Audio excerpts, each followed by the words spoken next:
Hello la LTN Team, toujours 20, SCG pour vous accompagner vers le prochain Bull Run.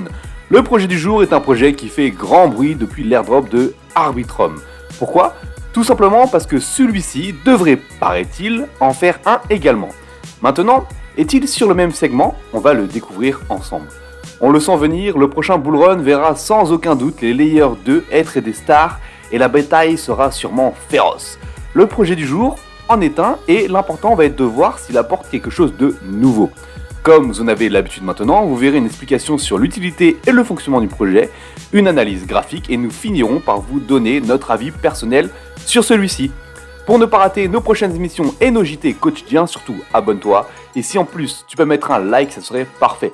Cela nous aidera et récompensera notre travail quotidien. Avant de lancer votre générique préféré, afin de ne pas être ciblé par notre bel état, nous tenions à préciser que nous ne sommes que deux potes passionnés qui partageons avec vous notre passion, en espérant que cela puisse vous aider dans votre démarche personnelle. Allez, let's go la LTN Team.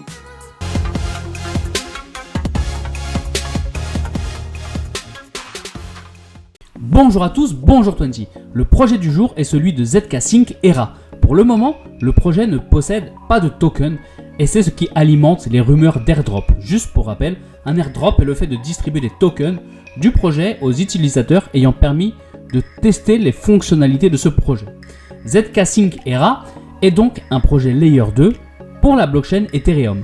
Il se présente donc comme un concurrent potentiel d'Ethereum, mais pour espérer concurrencer également Polygon Matic, il faut apporter quelque chose de nouveau. Tous les Layer 2 désormais apportent la réduction des frais ainsi qu'une meilleure scalabilité, ce qui apporte de la vitesse aux transactions. Ce qui veut dire qu'ils sont capables de faire beaucoup plus de transactions pour un même temps donné. Le but ultime affiché par le projet est d'apporter non pas une meilleure scalabilité, mais une hyper scalabilité au réseau Ethereum et tout cela sans impact sur la sécurité ou les coûts. Le but derrière est d'apporter une évolutivité afin d'être prêt pour l'adoption massive des cryptos.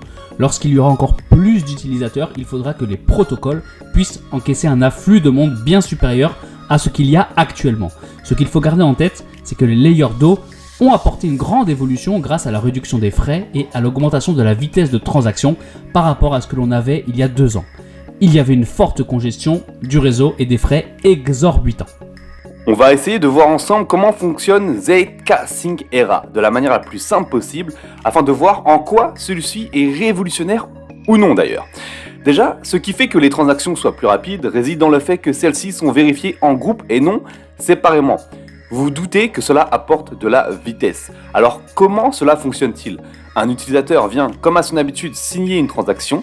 Les validateurs vont de leur côté rassembler des milliers de transactions dans un même panier et vont soumettre ce panier en attribuant un nouveau statut à toutes ces transactions. Ce panier est ensuite vérifié par les smart contracts en un seul bloc. Grâce à cette manière de fonctionner, ils peuvent fournir un débit de 20 000 transactions par seconde.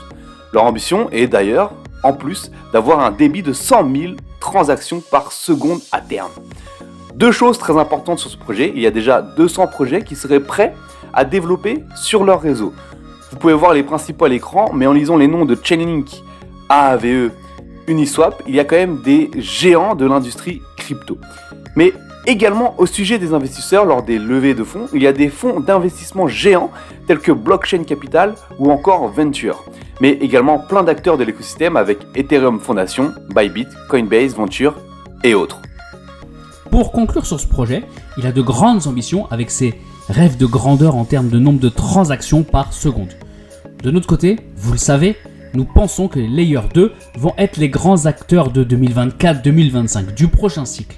La démocratisation des cryptos et de la DeFi vont attirer de nombreux nouveaux acteurs et il faudra être capable de suivre en termes d'infrastructure. C'est là que les Layer 2 interviennent avec leurs nouvelles technologies. Sur ce projet, il y a un grand soutien en termes d'investisseurs et de potentiels partenaires, ce qui prouve la force du projet. Il peut clairement faire la différence s'il arrive à bien se développer, mais il faudra le garder à l'œil. Cerise sur le gâteau, il se murmure qu'il pourrait y avoir un potentiel airdrop. Nous vous invitons à faire des recherches à ce sujet afin de potentiellement être éligible par la suite. À bien garder en tête, c'est que sur les Layer 2, il y a une concurrence féroce avec des projets très solides et les nouveaux qui arrivent comme Optimism ou Arbitrum. En tout cas, il coche de nombreuses cases positivement et nous avons hâte de voir l'évolution d'ici la sortie et le listing de ce token car il est très attendu. C'est vraiment pas impossible que l'on investisse dessus, mais bien sûr il faudra encore avoir plus d'informations, notamment sur la tokenomics. C'est fini pour aujourd'hui. Ciao la LTN Team!